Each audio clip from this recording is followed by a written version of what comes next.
అలాగా ఎవ్వరు బాధపడద్దు, ఎవ్వరు అనాథగా బతకద్దు. మనం అనాథగా ఉన్నా కూడా దేవుని సన్నిధానంలో ఉన్నామనుకో, మనకు సమస్తము సమకూర్చే దేవుడు. నేనున్న బిడ్డ, నువ్వు భయపడద్దు, నువ్వు నడువు, నీతో నేను నడుస్తా అంటాడు దేవుడు. నువ్వు భయపడద్దు, ఎక్కడ భయపడద్దు, నేనున్నగా నేను నడిపిస్తా అంటాడు దేవుడు. ఇది సత్యం. మీరు నమ్మండి నమ్మకపోండి.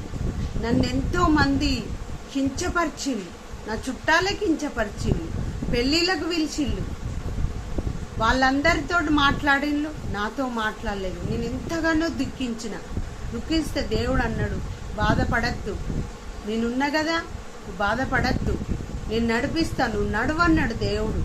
ఎవరిని దేవుడు నీకెవరు మంచి వాళ్ళో ఎవరు చెడ్డ వాళ్ళో నేను చెప్తా అన్నాడు దేవుడు. నీ వాళ్ళెవరో, నిన్ను బాధ పెట్టే వాళ్ళెవరో, నిన్ను బాధ పెట్టే వాళ్ళ దగ్గరికి నువ్వు పోవద్దు అన్నాడు. వాళ్ళు ఎవరైనా పర్వాలేదు, నువ్వు పోవద్దు అన్నాడు దేవుడు. నేను పోకుండా ఆపేసిన.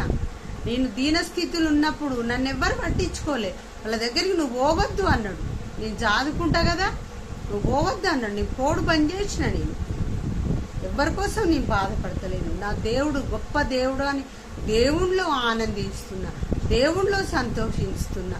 దేవుణ్ణి అందరూ మీరు తెలుసుకోండి, ఎంత గొప్ప దేవుడో మీకే అర్థమవుతుంది. ప్రార్థన చేసుకోండి, ప్రార్థనలే దేవుడు. మీరు ఎనుకులాడుల్ని, దేవుణ్ణి ఖచ్చితంగా మీకుతో మాట్లాడతాడు, ఖచ్చితంగా మీ భవిష్యత్తు ఏందో మీకు చెప్తాడు.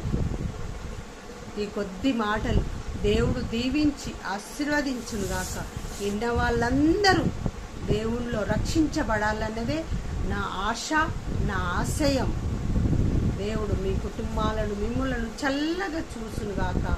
యేసు ప్రభు గొప్ప దేవుడని, నా రక్షకుడని నేను నమ్ముచున్నా. మీరు కూడా నమ్మండి. ఆమేన్.